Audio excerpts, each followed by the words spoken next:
প্রিয় দর্শক সবরে প্রীতি এবং শুভেচ্ছা জানাইয়া আমরা আজকের গফসফ অনুষ্ঠান শুরু করতাম যাইরাম। তো আজকে আমরা গফসফ অনুষ্ঠানও আজকে আমরা স্টুডিওত উপস্থিত হইছেন আমরা প্রিয় মুখ এবং অতি পরিচিত মুখ। এর আগে তাই একবার আইয়া গেছেন আমরা স্টুডিওত।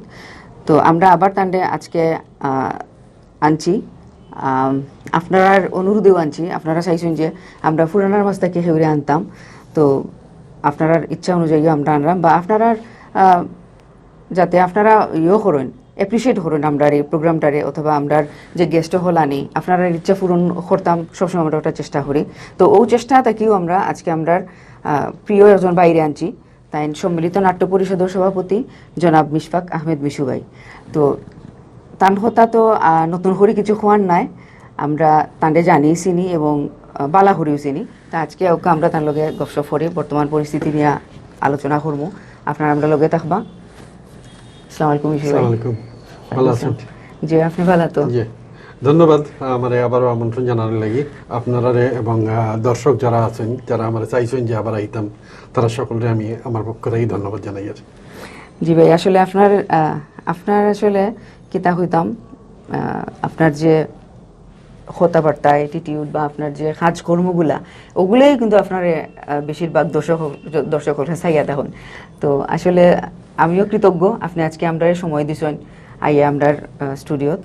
তো দিনখাল কিলান যায় আপনার? এখন তো বুঝলাম যে অবস্থা করোনার, যে বলে এখনো তো শেষ হয়েছে না। আর আসলে মানে যদিও আমরা দেখাই আর যে শেষ হয়ে গেছে, কিন্তু আমার কাছে মনে হয় যে আমরা এই করোনার ভয়াবহতা এখনো রয়ে গেছে। বিশেষ করে আমরা যারা শিল্প সংস্কৃতির যারা আছি, আমরা দীর্ঘদিন ধরে প্রায় 6 মাস মার্চও যে আমরা সবকিছু বন্ধ করছি, এখন পর্যন্ত আর চালু করার কোনো সুযোগও হয়েছে না। যে কারণে বিশেষ করে আমরা যন্ত্রশিল্পী বা সাউন্ডার যে মানুষজন আছে, বা যারা এটারে পেশা হিসাবে নিছে সংস্কৃতি অঙ্গনের, তারা খুব কঠিন একটা সময় যার, কারণ তার তো আয় রোজগার একদম বন্ধ। আপনি ধরুন গ্রামগঞ্জে যাত্রা, নাটক, গান, বাউল গান সব কিছু বন্ধ, যে কারণে গিয়ে তাদের এই যে জীবনযাত্রাতে একটা বিশাল কঠিন সময় যায়। এরপরে আপনার অবস্থান থেকে আপনারা মানে কি ধরনের উদ্যোগ নিছেন? আমরা যেটা করছি আপনারা জানেন যে আমরা কলের গাড়ির যে যাত্রা, এটা তো এখন মার্চের শুরু থেকে আমরা মানুষের সচেতন করাতেই লইয়া সবকিছুই আমরা করছি। করিয়া যে খাদ্য উপহার, যেটা সাধারণ জনগণরে আমরা দীর্ঘদিন এটা দিয়ে গেছি প্রায় 3 মাস, কিন্তু তার পরবর্তীতে আমরা আর সাধারণ জনগণের মাঝে যাওয়ার প্রয়োজন মনে করছি না। কারণ সাধারণ জনগণ যখন বাইরে গেছে, লকডাউন যখন উঠে গেল, তখন আমরা চিন্তা করছি যে আমরা এই যে শিল্পী সমাজ যারা আছে, তারারে মাঝে মধ্যে আমরা এই যে খাদ্য সামগ্রী উপহার বা ঔষধের প্রয়োজন হলে সেই জায়গা দেখি, আর কেউ অসুস্থ হইলে তার খবর নিয়ে, আর এই যে এইসব বিষয় বা সরকারের লগে বা প্রশাসনের লগে যে যোগাযোগ করিয়া বিভিন্ন জায়গাতেই তারা ফান্ড আনা, এই কাজটুকু আমরা করিয়া যাই। আর খুব মহৎ একটা উদ্যোগ নিয়েছেন আপনারা, যে এই যে উদ্যোগটা আমরা লকডাউনও থাকিয়া দেখছি, এবং খুবই একটা মানে কিতা হইতাম মানুষের উপহারের নাই। যেমন আপনারা, আমি ওলাও দেখছি যে আপনারা ফোন দিয়া যোগাযোগ করছেন, জিজ্ঞাসেন যে আপনার কিলান চলরা, কিলান আছে। বিশেষ করে আমরা সিনিয়র শিল্পী যারা আছেন, অনেকেরই হয়তো ছেলে মেয়ে দেশের বাইরে, তাই ভয়ে বাইরে ঔষধ কিনা যাইরা না। আমরা এমনও হয়েছি যে প্রয়োজনে আমরা মানুষকে গিয়ে আপনার ঔষধ কিনিয়া দিব, বা কোনো বাজার হাট করিয়া দেওয়ার হইলে সেটাও আমরা চেষ্টা করছি। অনেকের টাকা থেকেও মানে টাকা পয়সা মানে এই ধরনের অর্থনৈতিক ভাবে সে সচ্ছল, কিন্তু তারপরেও এই সময় যখন আমরা করি, তখন আমরা অভিজ্ঞতার মাঝে একটা বিশাল হয়েছে। আপনার বেশ কয়েকটা পরিবার যারা খুব ভালো বিল্ডিং ও থাকেন, সবকিছু থাকেন, কিন্তু ছেলে মেয়ে বিদেশ থাকেন, এরাও করতেই হইতে পারে না, তারাও করতেই হইতে না, ব্যাংকিং বন্ধ।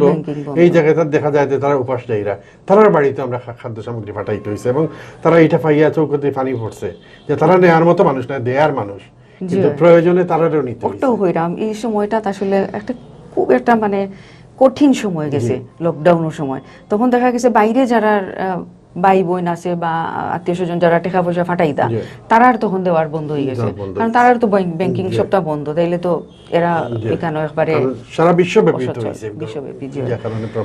এটা আসলে আমরা মানে কৃতজ্ঞ। আমরা বাংলা ভিউ চ্যানেলের পক্ষ থেকে আপনারা অসংখ্য ধন্যবাদ। এই ধরনের কার্যক্রম আপনারা চালাই গেছেন কঠিন সময়, এবং নিজের জীবন বাজি রাখিয়া আমি মানে কৃতজ্ঞতা জানাই বিশেষ করে যারা আমরা সাহায্য করছেন প্রশাসন থেকে লইয়া রাজনৈতিক নেতৃবৃন্দ, বিশেষ করে যখন কয়েক সপ্তাহ পরে প্রবাসীরা যখন গড়তে একটু বাইরেতে পারছেন, প্রবাসীরাও আমরা দেশের প্রতি প্রচণ্ড ভালোবাসা প্রকাশ করছেন এবং তারা বিভিন্ন সেক্টর থেকে বিভিন্নভাবে আমরা সাহায্য করছেন। তারা এই সাহায্য পাইয়া এই জিনিসটাই আসলে আমরা মিডিয়া হিসেবে তুলিয়া দিই। আমরা নিজস্ব তো কোনো সম্পদ নাই, উদ্যোগ তো নেওয়া লাগছে, আপনি তো নিছেন, আপনারা নিছেন। আমার এই যে কর্মী বাহিনী যারা জীবনের ঝুঁকি নিয়ে মানুষের ঘরে ঘরে গেছে বা যেভাবে কাজ করছে, অনেক মানে আমরা ভাগ্যবান যে আমার সেইভাবে কোনো দুর্ঘটনা আমরা এই টিমের মাঝে ঘটছে না। যদিও পরবর্তীতে 4-5 জন একজন আসলে খুব শৃঙ্খলার মধ্যে কাজ করতে পারি। বিশেষ করে আমরা জেলা প্রশাসক মহোদয় যখন আমরা অডিটোরিয়াম দিলা, এই অডিটোরিয়াম পাওয়ায় আমরা বড় জায়গায় কাজ করছি, তো খুব ক্লোজলি আমরা না বইয়া দূরত্ব বজায় রেখে কাজ করতে পারছি। তো ভাই যে বর্তমান না লকডাউন পরিস্থিতি দেখা, একদিকে তো করোনা পরিস্থিতি, অন্যদিকে আবার বন্যা পরিস্থিতি, আমরা কিন্তু দুইটা পরিস্থিতি মোকাবেলা করছি একলগে। তো এই ক্ষেত্রে আপনার কিতা মনে হয়েছে যে তখন যে এই পরিস্থিতি, তখন আপনার অনুভূতিটা কিতা আসে? অনুভূতি আসলেই তো মানে অসহায়ত্ব ছাড়া আর প্রকাশ করার কিছু নাই। আপনি দেখুন আমরা যারা চাকরি করি না কিন্তু ব্যবসা করি বা ব্যক্তিগতভাবে যারা চাকরি করে, সরকারি চাকরি ছাড়াও বিভিন্ন ব্যবসায়িক প্রতিষ্ঠানে যারা, সবারই কিন্তু অবস্থা খুব খারাপ। কেউ হয়তো বেতন পান না, সরকারি বেতন হয়তো ওইজার, বা আমরা যারা ব্যবসা করি, ব্যবসা প্রতিষ্ঠান খুলিয়া বোয়াত কিন্তু কাস্টমার নাই, খুব প্রয়োজনীয় কিছু ছাড়া তো মানুষ কিছু নেন না। এই যে আমরা অর্থনৈতিক যে বিষয়টা, এটা একটা বিশাল অসহায়তার জায়গা। এর মধ্যে দেখো প্রায় 3 বার বন্যাটা ঘুরিয়ে আইলো এবং শোনা যায় আবার নাকি একটা বড় বন্যা আইব। এই যে মানুষের বিভিন্ন বিপদের মুখোমুখি হওয়া, কতটুকু মানুষের সহায়তা দিয়ে চলা যায়, সাহায্য সহযোগিতায় তো আপনার ছোট্ট একটা টাইম হয়তো বাঁচা যায়, যেটা আমরা অতীতের অভিজ্ঞতা আছে যে বছরে একবার বন্যা হইব, আমরা একটা সাহায্য দিব, সব ঠিক হয়ে গেল। কিন্তু এখন দেখা যায় এটা দীর্ঘমেয়াদী, মার্চ থেকে লইয়া এখন পর্যন্ত 6 মাস, এবং এই রোগের কোনো চিকিৎসা এখনো বাইরে হয়েছে না। এর উপরে আইয়া পড়ের বন্যা, বারবার বন্যা ব্যাক করে, এসব কারণে আসলে ভবিষ্যৎ নিয়ে অসহায় এবং মানে ডরানি ছাড়া আর কোনো উপায় নেই। কিন্তু এখন কিছু তো একটা আমরা আগে থেকে পরিকল্পনা করতে হইব, ঠিক না ভাই? তো আপনার কিতা মনে হয় যে এই ক্ষেত্রটা যদি আমরা মোকাবেলা করতে হইলে আগে থেকে আমরা কি কিতা পদক্ষেপ নিতে হইব? একটা জিনিস আর কি, মোকাবেলার যে বিষয়টা, আমরা তো এটা জোর করে মোকাবেলার কোনো উপায় নাই, এটা নিয়েই বাঁচতে হইব। আগামী 2 বছর বা 3 বছর আমরা হয়তো দেখা যাইব এই করোনা বা এই ধরনের মহামারীর যে বিষয়টা, ঔষধ এবং এইসব আবিষ্কার না হওয়া পর্যন্ত আমরা এইভাবেই চলতে হইব, এটার সাথে মানাই আছে। কিন্তু আমরা যখন বাইরে যাই করতে, এই দেখুক আমরা মাস্ক লইয়া বার হই না, আমরা সামাজিক দূরত্ব মানি না। আজকে লন্ডনের মতো জায়গা দেখা যায় গতকালকে আবার বাড়া শুরু হয়েছে, কারণ এই যে তারা ঘর থেকে বাইরে গেছিল কিন্তু কোনো জিনিস মেনটেইন করছে না, এবং স্কুল পর্যন্ত খুলিয়া দিলাইছে, তারা তো অনেক তো এইসব কারণে আবার যখন ফিরে গতকালকে নাই কয়েক হাজার রোগী বাড়ি গেছে। তো এই যে ভয়ানক অবস্থা, এটা থেকে যদি আমরা শিক্ষা না নেই, বাংলাদেশ আমার মনে হয় আমাদের গভর্নমেন্ট এখনো অনেক ভালো, যথেষ্ট সচেতন। স্কুল কবে খুলবে এখনো কোনো নির্দেশনা নাই, প্রয়োজনে অটো প্রমোশন দেওয়া হইব, কারণ স্কুল নিয়েই আমরা সবচেয়ে ভয়ানক পরিস্থিতি। আমরা বাচ্চারা এত ছোট জায়গায় গিয়ে সামাজিক দূরত্ব বা শারীরিক দূরত্ব মেনটেন করা তারা খুব কঠিন। তো এইসব জায়গা যদি আমরা আর কয়েকটা দিন, আমার কাছে মনে হয় যে আমরা যদি আরেকটা বার আরো কয়েকদিন লকডাউনে যাই গিয়ে, তাইলে আমরা হয়তো পরিস্থিতি আরেকটা কন্ট্রোল থাকতে পারে। কিন্তু লকডাউন হইলে আগল লাগান নাই, কঠিন লকডাউন যদি কারফিউর মতো করিয়া যদি আমরা 7 দিন থেকে 10 দিন আমরা দূরত্বটা মজার, তাইলে এই যে রোগ ছড়ানোর যে বিষয়টা এখন চলে, গোপনে দেখুক আপনার পাশের বাসা আমার পাশের বাসা সব জায়গায় সব রোগী বাড়ের, কিন্তু আমরা জানলাম না, স্বীকৃতি নাই এখন আর আগের মতো কাউন্টডাউন হল না যে কতজন রোগী আছে। তো এটা পরিস্থিতিটা ভয়ানক। এই ভয়ানক পরিস্থিতিতেই বাঁচতে হইলে আমরা নিজেরা সবসময় সাবধান থাকতে হবে। আবার একটা লকডাউন হওয়া উচিত আমি মনে করি। আর স্কুল যে খোলাও না, স্কুল কলেজ সব এখন অফ আছে, এটাও আমরা আসলে আমরা অ্যাপ্রিশিয়েট করার মতো, কারণ ঠিক আছে এই স্কুল খুলিয়া বিপদ বাড়াইয়া আজকে যদি আমার ঘর আমার বাচ্চা বেমার থাকে, আপনার ঘর আপনার বাচ্চা বেমার থাকে, বাচ্চারা যদি আই হয়, তাহলে আমরা তো সহ্য করতে পারতাম, কারণ এরা তো আগামী ভবিষ্যৎ, তারা আমরা সুস্থ রাখতে হইব। তো ভাই যে আমরা যে আরো একটা আরেকটা তো আমরা যে সংস্কৃতি অঙ্গনের যারা যে ইয়েটা আছে আমরা নাটক হুকা গান হুকা যে প্রত্যেক ক্ষেত্রে তো আমরা এখন একটা দূরত্বর মাঝে আইছি।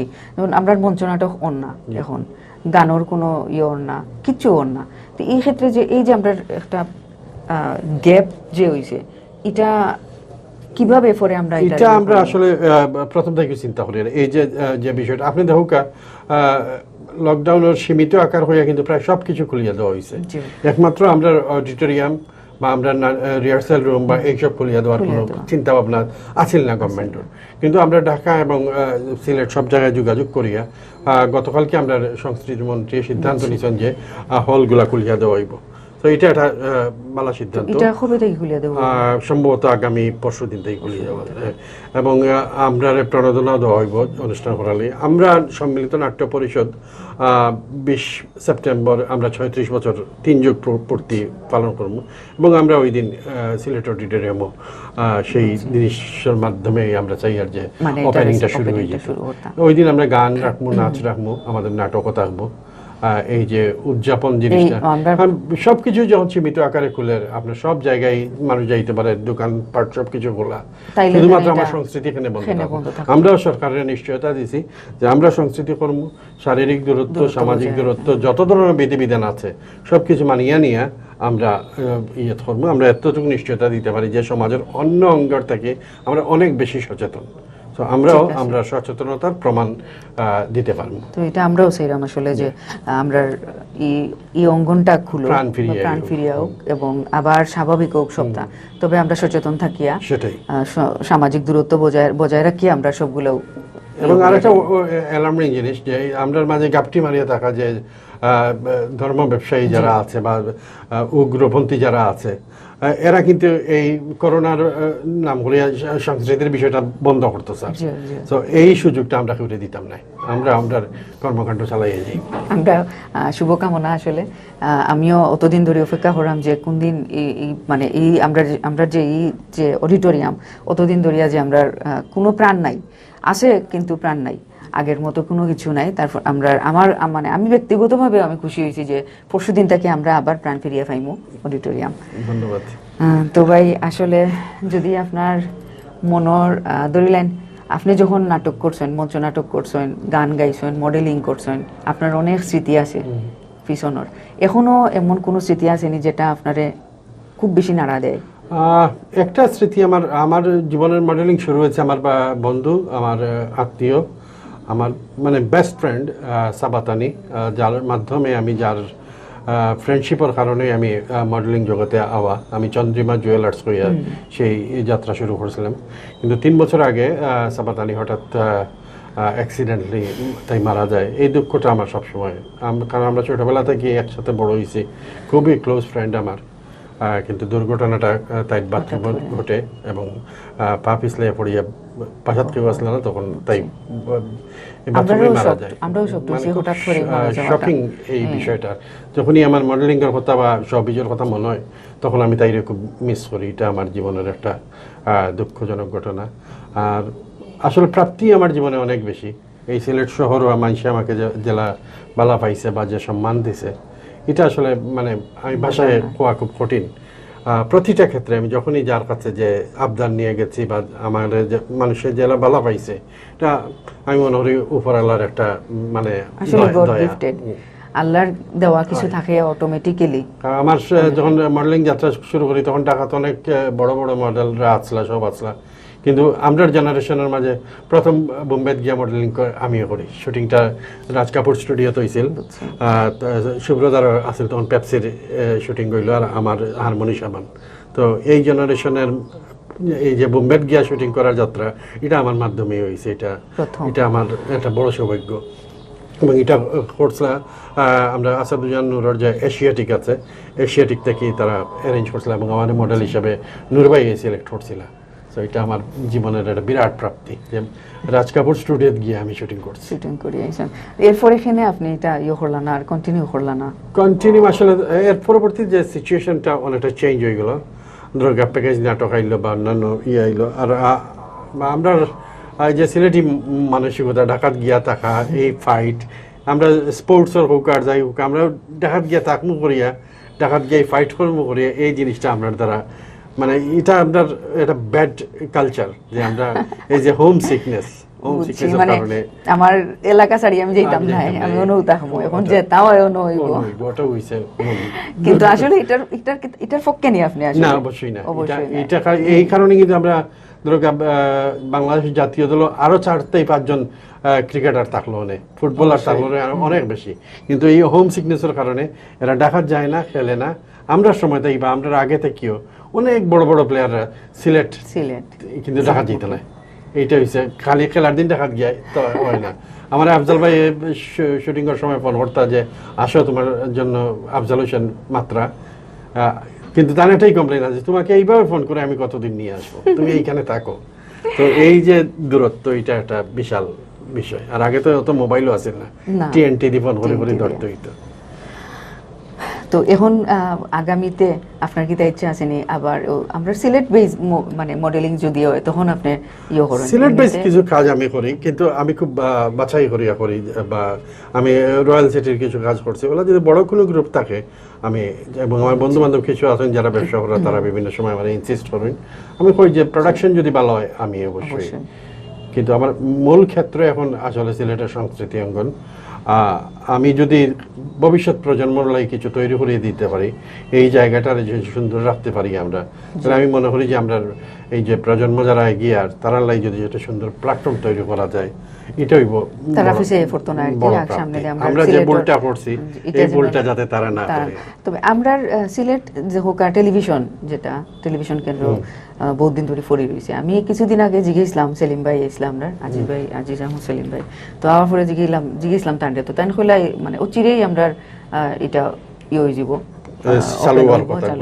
গতদিন মন্ত্রী আইও তাই হইয়া গেল, কিন্তু এটা দীর্ঘদিন এই মানে ঢাকা সিলেট বাইপাস রোডের মতো আর কি চালু হচ্ছে খালি। এখন পরবর্তীতে করোনার যে পরিস্থিতি শুরু হয়েছে এরপরে আর আবার একটু না, এই করোনাকালীন সময় তথ্যমন্ত্রী আইসলা যে সাংবাদিক অনুদান দেওয়ার তখনও কইছেন যে চালু হয়ে যাব, কিন্তু আসলে চালু হওয়ার ক্ষেত্রে যে বিষয়টা প্রয়োজন সেই ধরনের অবকাঠামো এখনো রেডি হয়েছে না। একটা স্টুডিও স্টাফ এইসব ক্যামেরা ট্যামেরা সব মিলে বেশ বড় একটা ইয়ার জায়গা আছে, কিন্তু সরকারে চাইলেই পারে এবং এইভাবে আপনার লোকাল টিভি স্টুডিওর প্রয়োজন আছে।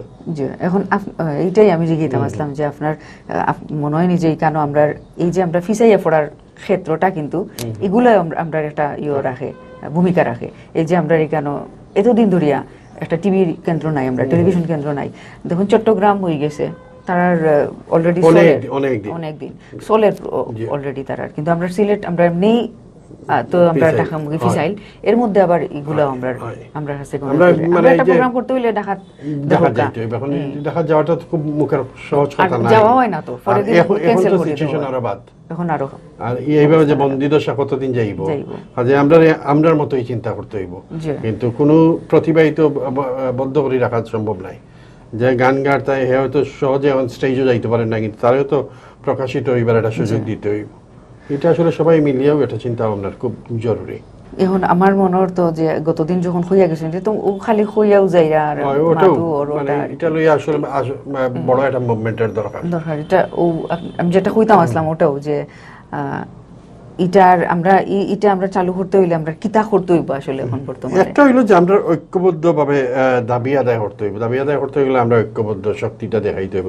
সিলেটের সংস্কৃতি সব মানুষজন আমরা যেভাবে এখন ঐক্যবদ্ধ আছি, আমরা সবাই মিলিয়া যদি এই ভয়েসটা রেইজ করতে পারি, দাবিটা উঠাইতে পারি, তাইলে নিশ্চয় গভর্নমেন্টের যাইব। এবং পররাষ্ট্রমন্ত্রী তো সিলেট বান্ধব একজন মানুষ, তাই সিলেটের উন্নয়নের বিভিন্ন সবরে কইছেন যে আপনারা প্রজেক্ট জমা দৌকা, কিন্তু আমরা সংস্কৃতি অঙ্গন তাই সেইভাবে তার লোকে তো বোয়া গেছে না। কিন্তু আমরা ইদানিং যেটা চিন্তা করি আর যে আমরা দাবি দেওয়া যা আছে সব কিছু আমরা সব মিলাইয়া আমরা সংস্কৃতি অঙ্গনের যারা সিনিয়র আছেন সবরে লইয়া বইয়া একটা ঐক্যমত আওয়াজে আমরা কিভাবে আগে যাইতাম। এটা টিভি স্টেশন আছে, রেডিওর আরও ডেভেলপমেন্টের বিষয় আছে, আবার ধরুক সারদা হল যেটা আছে, এই সারদা হল কেন্দ্রিক যে কালচারাল কমপ্লেক্স কিন্তু দেখুক এখন ট্রাক থাকে, বাস থাকে, আমরা রিহার্সালের জায়গা নাই, সব মিলাই এইসব সব দাবি দেওয়া একখানে করিয়া আমরা মন্ত্রী মহোদয়ের লগে বইয়া সম্ভবত যে সারদা হল যেটা এটা দেখলাম তো আমি একটু কথাবার্তা শুরু করছি বিভিন্ন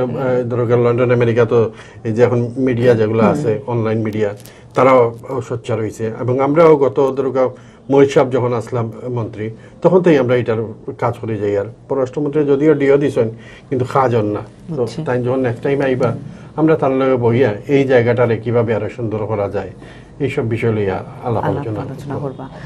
হ্যাঁ তো ভাই আপনি যে এখন যে আইলা আমরা স্টুডিওত আইবার সময় দেখছেন রাস্তাঘাটের পরিস্থিতি কিতা, তা আপনার কিতা মনে হয় যে এই যে রাস্তাঘাটের এই পরিস্থিতিটাকে আমরা উত্তরণ কিলান হইতে পারে? এমন অবস্থা কোনো জায়গা দেবা বাঙ্গা, কোনো জায়গা দেবা উঁচা নিচা, মানে ফানিয়ে বৃষ্টি এসব তাই এখন হইয়া আমার যেটা মনে হয় যে এই যে সিটি কর্পোরেশন কাজের যে ধারা, এই ধারাটা এটা ভুল হইল যে একটা জায়গা শেষ করে এটা করতে আছে, কিন্তু এই যে অর্থ বছর বা এইসব করোনা কাল সব মিলাইয়া এখন যে সিচুয়েশন হয়েছে কিন্তু মানুষের স্বাভাবিক চলাচলে অনেক বিঘ্নিত। তবু আমরা এই কষ্ট করতে রাজি আছি, কষ্টটা যদি কাজটা সুন্দরভাবে সফলভাবে হয়। কিন্তু সবচেয়ে ভয়ানক বিষয় হলো আপনি এখনই দেখুকা হকারে ফুটপাথ দখল, এখনই দেখুকা যে ব্যান লইয়া রাস্তা দখল, সিএনজি কৌকা আর যে ব্যাটারি চালিত রিক্সা কৌকা এরা কিন্তু পুরা শহরটারে দখল করে লাইছে। কিন্তু একটা সিস্টেমের মাঝে আনতে হইব, আর নাইলে আপনি রাস্তা খাল্লাই বানাইরা, রাস্তা যত বড় হকার বাড়ের মূল ব্যবসায়ীরা ক্ষতিগ্রস্ত দেখবা এখন মানে কন্টিনিউ দেখা যায় যে অতিরিক্ত আগে এরকম অতটা আসিল না, এখন যেমন বাড়ি গেছে। আন্তাজি দেখবা রিক্সা কয়খান উবা করে রাখা, আন্তাজি দেখবা সিএনজি, আন্তাজি দেখবা কার। আমার মনে হয় যে এটা এই ব্যাপারে আসলে খুব প্রয়োজন যে পার্কিং এর একটা নীতিমালা থাকা উচিত, হকাররা কোন জায়গায় বৈধ কিভাবে বৈধ তার একটা নীতিমালা উচিত। আপনি যদি রাস্তা বড় হইলো এদিকে যদি আমি চলাচল করতে পারি না তাহলে এই আমার ট্যাক্সের টাকা দিয়ে রাস্তা বড় করার কোনো মানে নাই। আপনি দেখুন রাস্তা বড় হইছে ঠিক আছে, বাট এক সাইডে দিয়ে বাঙ্গা দেখবা, এক সাইডে দিয়ে উঁচা দেখবা, একবার নিচা। অনেক সময় দেখা যায় রিক্সা লইয়া ফড়িয়ে যেতে পারে, পড়ে যাবে এবং হাঁটিয়া যাইতে যে তার কোনো উপায় নাই, পেকে পড়তে কাদায় পেক কাদায় একদম অবস্থা খুব খারাপ। এটা আসলে আমরা সিটি কর্পোরেশন থেকে কোন ধরনের উদ্যোগ নিলে এখন আপনার মনে হয় যে এটা থেকে আমরা উত্তরণ? এখন আসলে ওই যে ক্র্যাশ প্রোগ্রাম করিয়া তড়িৎ গতিতে যাতে কাজটা শেষ হয়ে যায় ওটাও করা উচিত। এছাড়া তো আর এই বৃষ্টির সিজনও এর চেয়ে বেশি তো কিছু আশা করার সম্ভব নয়। আমার মনে হয় যে কাজটা ওর যত দ্রুত সম্ভব সমাপ্ত করা হোক এবং সঠিকভাবে যেন কাজটা হয়, এটা তদারকি যাতে হয়। আজকে করলে আবার সামনে 3 মাসের বাদে ভাঙি গেল, তাই মিনিংলেস, আমরা ট্যাক্সের টাকাটাও নষ্ট হইল। তো বিগত যে করোনার আগ থেকে যে কাজ হইছে সিলেট শহর রাস্তাঘাটের উপরে, মনে হয়েছে না যে ইলান এখন বর্তমানে আমরা যে ফানির মধ্যে আছি, রাস্তা পুরোটাও ভরে যায় পানি, বৃষ্টি বাড়ানো যায় না। যেমন আপনার ধরুন দরগা গেটের যে অবস্থা, দরগা গেট আপনি দেখুন যেন আলিয়া মাদ্রাসা যে মাঠ এটা বরিয়া পুরা হিদিকর কয়েকটা বাসা পানির নিচে থাকে প্রচুর। এটা আসলে কিছুটা পুরোটা আমরা সরকারের বা সিটি কর্পোরেশনের দোষ দেওয়া সম্ভব নয়। এই যে আমরা দখলদারিত্বর মানসিকতা বা আমরা যে নালা নর্দমা যেভাবে পলিথিন ফালাই, এখন আপনি আটিয়া গেলে দেখবা রাস্তায় মাস্ক ফালাইল থাকে, পিপিই ফালাইল থাকে। এই যে আমরা নিজেরা সচেতন নাই, আজকে যদি নালা নর্দমা সব আমরা বন্ধ করে লাই তাহলে এই পানিটা যাইতো কোন দিকে? যদিও সিটি কর্পোরেশন গভর্নমেন্টের যে ফান্ড দেওয়া হয়েছে এবার নালা নর্দমা এগুলা সব উদ্ধার করার একটা চেষ্টা করা ওর, কিন্তু আমরা নিজেরা যদি সচেতন না হই, আমরা যদি দখলদারিত্ব মানসিকতা থাকি এবং ক্লিননেস না থাকে আমরা মাঝে, তাহলে কোনো কিছুই লাভ হইতো না। তবে আমরা যে সচেতন নাই এটা তো আর মানে মূলটা কি আপনি দেখুন আজকে নতুন নাই যে আজকে নতুন একটা মাস্ক পরে যার বা পলিথিন ফালাই দেয়, একটা কিছু খাবার পরেও দেখুন যেন রাস্তা নোংরা অবস্থা, টিস্যু ফালাই দিই। তো এই ক্ষেত্রে আমার মনে হয় যে আমরা সচেতন তো ওইতাম পারতাম নাই না, ওইতে ওইব, কিন্তু আমার মনে হয় আপনার মনে হয় নি যে আইনের কোনো সহায়তা নেওয়া? আইন যেটা করতে একটা হলো যে স্কুল কলেজে বা বাচ্চাদের আমরা হয়তো আর এই চরিত্রতেই বারো যাইতে পারতাম না, আমরা দীর্ঘদিন হয়ে গেছে পলিথিন ফালাইয়া আমরা অভ্যাস, কিন্তু আমার বাচ্চাটা যাতে আমার মতো নষ্ট না হয়, আমার বাচ্চাটা যাতে আমার মতো বেয়াদব না হয়, এই জিনিসটা যদি আমরা মাথাত রাখি যে আমার বাচ্চাটা সঠিক মানুষ হইয়া স্কুল থেকে বের হোক, আমার সঠিক বাচ্চাটার সঠিক শিক্ষা যেন আমি আমার ঘরে দিতে পারি, এইটা করতে হবে। প্লাস সাথে সাথে আইন প্রয়োগ করতে হবে। আজকে যদি অবৈধ একটা পার্কিং এর লাগি একটা রিক্সাওয়ালারে 50 টাকা চার্জ করা হয়, একটা গাড়িওয়ালারে 500 টাকা চার্জ করা হয়, একটা আমি পলিথিন ফেলাইলে আমার যদি 100 টাকা চার্জ করা হয়, আমি যদি যে কোনো জায়গায় দাঁড়াইয়া স্মোকিং করলে আমার যদি চার্জ করা হয়, তাইলে আমি এই লজ্জায় এই টাকার ভয়ে তাইলে আমি আপনার ওই কথার উপরে ওই যে স্মোকিং এর কথা যেটা কইছেন, এটা মাঝখানেও একটা আইন হইছিল, ওয়ার পরে এখন এটা কার্যকর না, খুব একটা কার্যকর হয় না। তো এটা কার্যকর করতে হলে কিন্তু আমরা যারা দায়িত্ব দেওয়া হয় আইন বিভাগ থেকে, যারা দায়িত্ব দেওয়া হয়, তারা যদি সোচ্চার না হয় তাহলে তো কিছু করার নাই। কিন্তু আমরা তো আসলে মানুষ বেশি, প্রশাসনের লোকবল কম, অত লোকবল দেওয়া সম্ভব নয়। কিছু কিছু সিম্বলিক মানে অ্যাকশনও গিয়া সচেতনতা করতে হবে। এটা আমরা সংস্কৃতি অঙ্গনের মানুষ অহরহ ভাই আপনি বাড়ি হলেও দেখবা যে সিগারেট আতো কিছু করার নাই। এবং আমার কাছে আশ্চর্য লাগে বাচ্চাগুলো নিয়ে বা ভদ্রলোকে সিগারেট খাইয়া যার, তার নিজেরই খেয়াল করেন না যে তার বাচ্চাটা তার কোলো বাচ্চার ক্ষতি হয়। এই যে আসলে অ্যাওয়ারনেস ডেভেলপমেন্ট অনেক বেশি, এটা হলো নিজের মাঝে আসলে।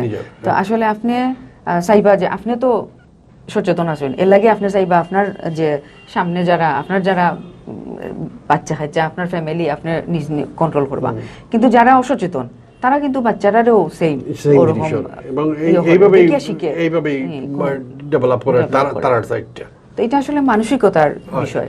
তো যারা আমরা এই অনুষ্ঠানটা দেখরা, তো তারা যদি ওরকম করেন আর কি, আমরা নিজে সচেতন থাকিয়া ফ্যামিলিরে করতা, কন্ট্রোল করতা, তারারে সুন্দর শিক্ষা দিতা, এবং আপনার আশেপাশে যারা আছেন তারারেও আপনারা অ্যাওয়ারনেস যে কথাগুলো ডেভেলপ করার লাগে তারারেও সচেতন করতা, মাত্তা এই বিষয়ে যে ইলান করিও না, হলান করিও না। আমরা আশেপাশে কিন্তু প্রচুর কলোনি, তারপরে আছে যে ছোট ছোট ফ্যামিলি নিয়ে অনেক ঘর বাড়ি, যেমন কাজ করে, কারখানাত কাজ করে, এরপরে ওয়ার্কশপও কাজ করে, এরা কিন্তু সচেতন নাই।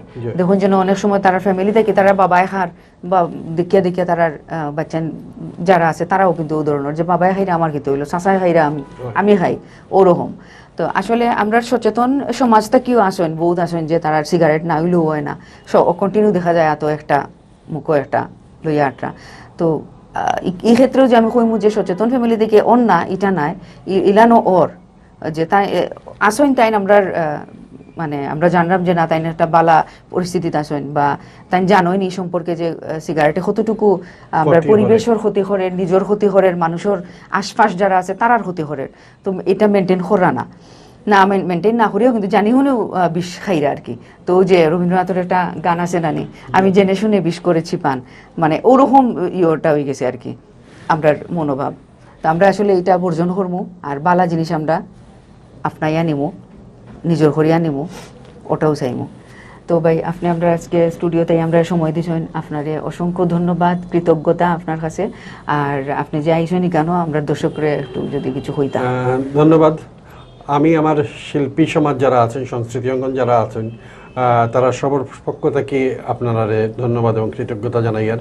এবং আপনারা আমরা লাগি দোয়া করবা, আশীর্বাদ করবা, যাতে আমরা সুস্থ এবং সবল থাকতে পারি, মানুষের পাশে যেভাবে আসলাম ওভাবে যাতে থাকতে পারি, এবং আমরা সব সচেতন হইয়া আমরা এই সমাজটারে একটা সুন্দর সমাজ করতে পারি। এই সুন্দর একটা সিলেট আমরা যদি তৈরি করতে পারি, তাহলে সুন্দর একটা বাংলাদেশ হইব। আমরা চাই যে একটি সোনার বাংলা, এবং আমরা বাংলাদেশটা যাতে বিশ্বের বুকে খুব সুন্দর একটা দেশ হিসেবে সারা বিশ্বে পরিচিতি পায়, ও লক্ষ্যে আমরা কাজ করে যাই। আর আমরা দেশ উন্নত হোক, আমরা উন্নত হই, আমরা সব ভালো থাকি, করোনাকাল অতি শীঘ্র আমরা কাছ থেকে চলে যাওক, ওটাও আমরা চাওয়া, সবার মঙ্গল কামনা করি। আর ধন্যবাদ। জয় বাংলা। ধন্যবাদ মিশু ভাই। প্রিয় দর্শক, আপনারা আমরা লোকে অত সময় আসলা, আমরা আপনার কাছেও কৃতজ্ঞ, এবং আগামী পর্ব দেখার লাগে আবার কোনো নতুন মুখ লইয়া আইমু। ও পর্যন্ত আপনারা ভালো থাকুকা, সুস্থ থাকুকা, সুন্দর থাকুকা এবং সচেতন থাকুকা। সবর সুস্বাস্থ্য কামনা করিয়া আজকের মতো বিদায়।